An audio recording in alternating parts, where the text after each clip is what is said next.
Hello दोस्तों, आप सबका स्वागत है अपने चैनल डूअर में। और दोस्तों आज हम लोग बात करेंगे कि कैसे आप अपने कैरियर के ग्राफ को और अच्छे लिमिट तक ले जा सकते हैं एज अ फ्रेशर। तो दोस्तों मैं यहाँ पे आपको बताऊंगा कि कैसे आप 10 लाख रुपए सालाना कमा सकते हैं। तो कौन सी जॉब है जिससे आप इतना अमाउंट कमा सकते हैं।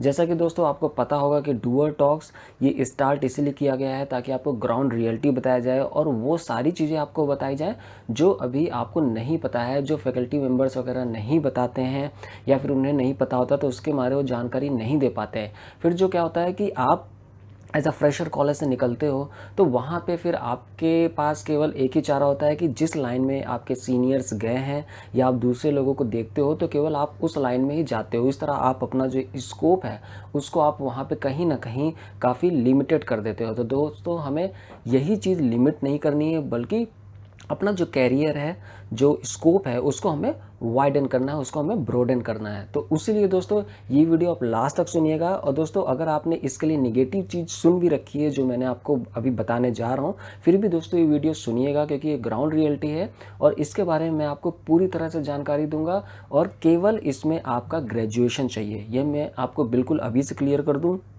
केवल ग्रेजुएशन चाहिए।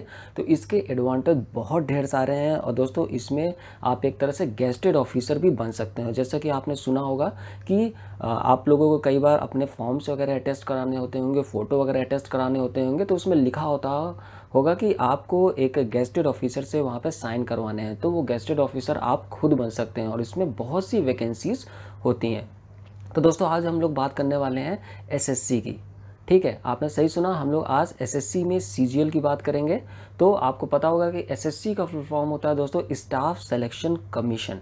तो जितनी भी आपकी ग्रुप बी की वैकेंसीज़ हैं, जो आपकी गवर्नमेंट की ग्रुप बी की वैकेंसीज़ हैं, वो आपके स्टाफ सिलेक्शन कमीशन को दी गई हैं। ये एग्जामिनेशन हर साल होते हैं दोस्तों। तो इसलिए ये बहुत खास हो जाते हैं एग्जामिनेशन कि अगर आप तैयारी कर रहे हो तो इनकी वैकेंसीज़ हर साल निकलती है। और जो वैकेंसीज़ निकलती हैं दोस्तों वो होती हैं टोटल आपकी 10,000 से लेके 20,000 तक की वैकेंसी।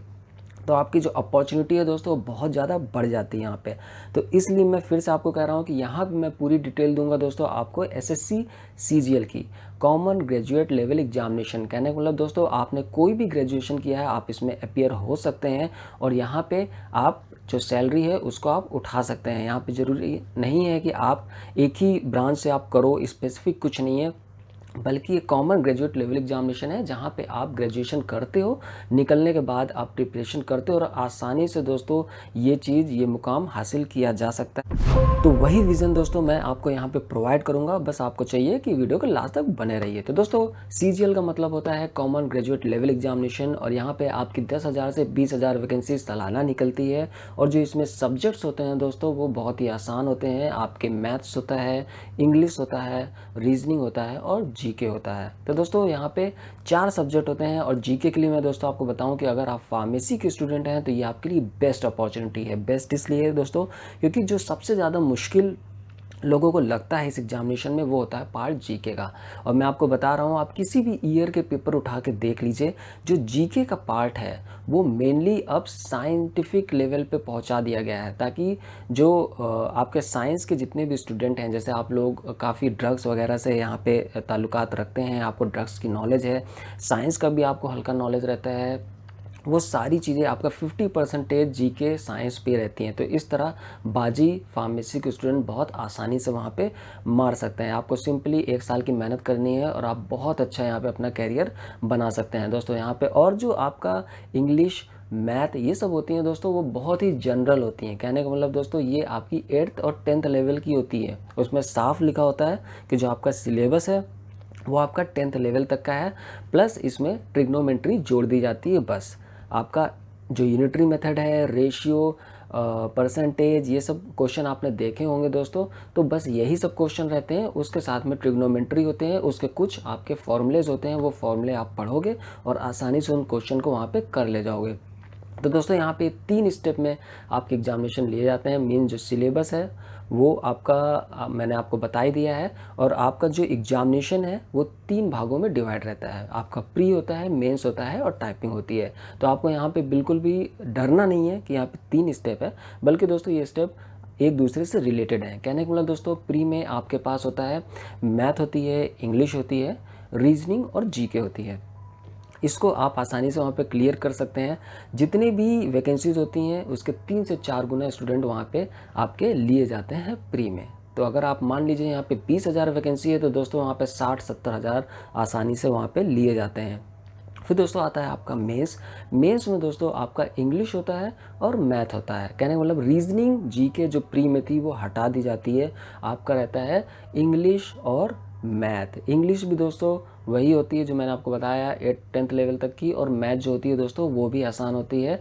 रिपीटेड क्वेश्चन भी आपको बहुत देखने को मिलते हैं। अगर आपने पिछले 10 साल के भी जो क्वेश्चन है वो लगा लिए तो उसमें से ही बहुत से क्वेश्चन आपको वहाँ पे देखने को मिल जाते हैं। तो दोस्तों आप एक फ्रेशर के रूप में आप 1 साल मेहनत करोगे तो बहुत आसानी से इसको अचीव कर सकते हो। और एज अ मैंने आपको बताया कि फार्मासिस्ट आपका, और जैसा कि मैंने दोस्तों आपको बताया कि आपका साइंटिफिक बैकग्राउंड है तो दोस्तों आप आसानी से यहाँ पे जीके को वहाँ पे सॉल्व कर सकते हैं। तो आपको केवल जो आपको देना है, अपना पूरा डायरेक्शन जो देना है, कंसंट्रेशन देना है, वो दोस्तों आपको इंग्लिश और मैथ्स में देनी है, और आसानी से आप यहाँ पे ये जॉब ले सकते हैं। और दोस्तों मैं ये भी आपको बता देता हूँ कि इसके अंदर कौन कौन से डेजिग्नेशन होते हैं। तो दोस्तों जैसे मैंने आपको शुरुआत में बताया कि इसमें आपके जो गेस्टेड ऑफिसर होते हैं वो आप गेस्टेड भी बन सकते हो और नॉन गेस्टेड ऑफिसर भी बन सकते हो। तो जितने भी मिनिस्ट्रियल और जॉब आप देखते हो, जैसे कि आपका संचार मंत्रालय हो गया, आपका गृह मंत्रालय हो गया, तो इस तरह के जितने भी मंत्रालय हैं, इवन जो रेलवे मिनिस्ट्री है तो उसमें भी सेक्शन ऑफिसर वगैरह इसी वैकेंसी के थ्रू बनते हैं। तो दोस्तों आपका जो गेस्टेड ऑफिसर की जॉब होती है वो होती है AAO की जॉब। आपने सही सुना, AAO means assistant account officer और असिस्टेंट ऑडिट ऑफिसर। ये दो आपके गेस्टेड ऑफिसर की जॉब होती है। फिर आपके सेक्शन ऑफिसर होता है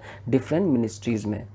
सेक्शन ऑफिसर दोस्तों आपका रेलवे मिनिस्ट्री में भी हो सकता है, आपका संचार मंत्रालय में भी हो सकता है, टेलीकॉम मिनिस्ट्री में भी हो सकता है, और आपका ब्रॉडकास्टिंग मिनिस्ट्री में भी हो सकता है। तो ऐसे बहुत से मिनिस्ट्रीज़ हैं, जितने भी आप मिनिस्ट्रीज़ देखते हो उसमें भी आपका हो सकता है। आप ऑडिटर, अकाउंटेंट, इन सब की पोजीशन भी यहाँ होती है। इवन जैसा कि आपको पता है कि आपके फील्ड में ड्रग इंस्पेक्टर होता है, उसी तरह दोस्तों आप यहाँ पे नारकोटिक्स इंस्पेक्टर हो गया, आपका कस्टम इंस्पेक्टर हो गया। तो ये सारी वैकेंसीज़ यहाँ पे रहती हैं। तो दोस्तों ये सब वैकेंसीज़ आप आसानी से ले सकते हो। आपकी जो मेरिट होती है उस पर डिपेंड करता है कि आपको वहाँ पे कौन सी वैकेंसी मिलनी है।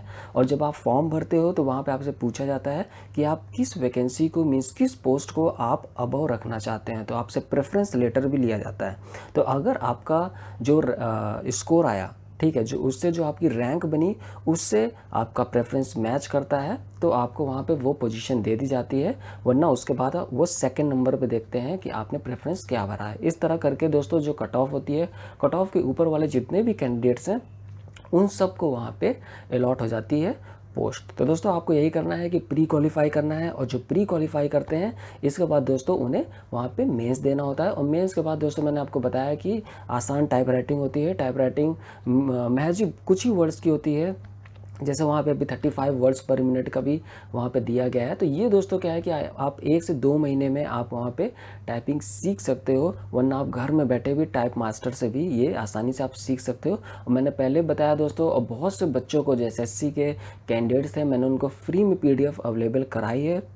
तो ये PDF अगर किसी को चाहिए भी होगी दोस्तों तो प्लीज़ हमसे आप व्हाट्सएप के थ्रू या हमारा जो मेल है उस पर आप हमें टेस्ट कर देना। तो ये हम आपको फ्री ऑफ कॉस्ट दिलाते हैं। यहाँ पे आपको 22 से 23 पैसेज होते हैं जो कि बहुत एसेंशियल होते हैं, और अगर आपने इसे कर लिया एक्यूरेसी के साथ तो आप आसानी से वहाँ टाइपिंग क्लियर कर जाते हैं। टाइपिंग आपकी 10 और 15 मिनट दो ऐसे रखी गई हैं।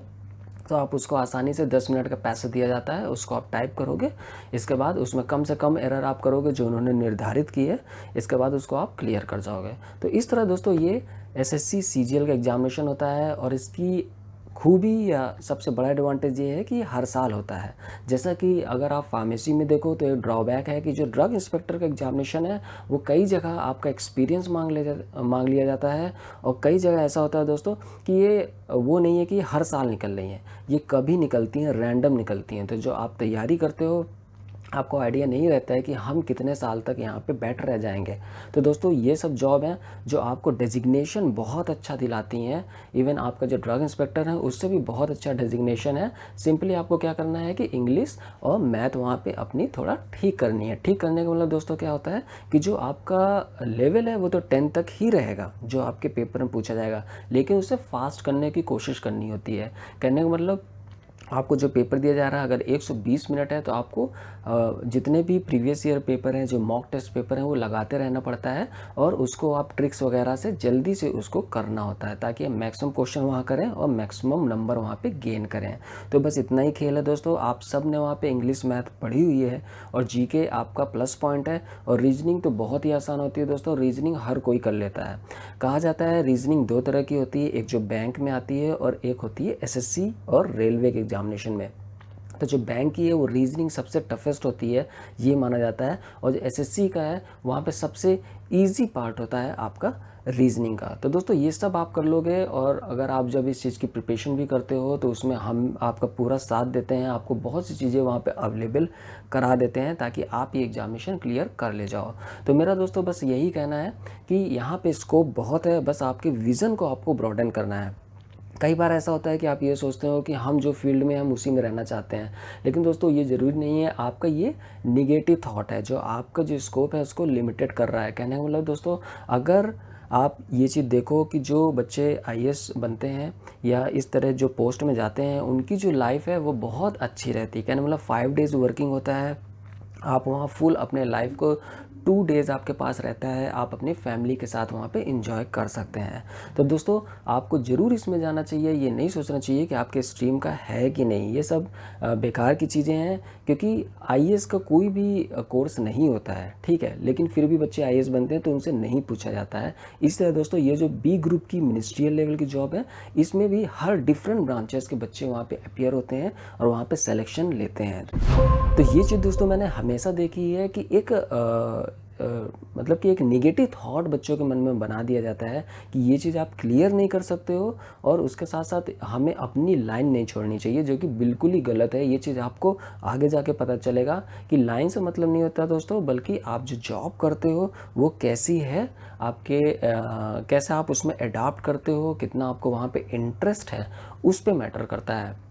तो दोस्तों आप ज़रूर इस चीज़ को आप करिएगा, और इससे रिलेटेड कोई भी क्वेश्चन, क्वेरी या डाउट है आपके मन में एसएससी सीजीएल से रिलेटेड, तो जो कमेंट बॉक्स में आप वहाँ पे मुझसे आप पूछ सकते हो। और अगर आपको कोई हेल्प भी चाहिए इसके रिगार्डिंग तो वो भी हम आपकी पूरी तरह से सहायता करेंगे। फ़िलहाल के लिए दोस्तों आपको करना क्या है कि जो चैनल है इसको सब्सक्राइब कर लीजिए, और दोस्तों अपनी तरफ से 2 मिनट दे के दोस्तों इसको अपने फेसबुक और व्हाट्सएप में ये लिंक ज़रूर शेयर करिएगा, ताकि ज़्यादा से ज़्यादा बंदों को ये पहुँचे और ज़्यादा से ज़्यादा बच्चे यहाँ पे सब्सक्राइब करें। और जो डूअर टॉक्स में हम लोग मोटिवेशनल बातें और जो आपका कैरियर रिगार्डिंग यहाँ पे बातें लाते रहते हैं दोस्तों, वो सब तक पहुँचे। Thank you, take care, bye bye.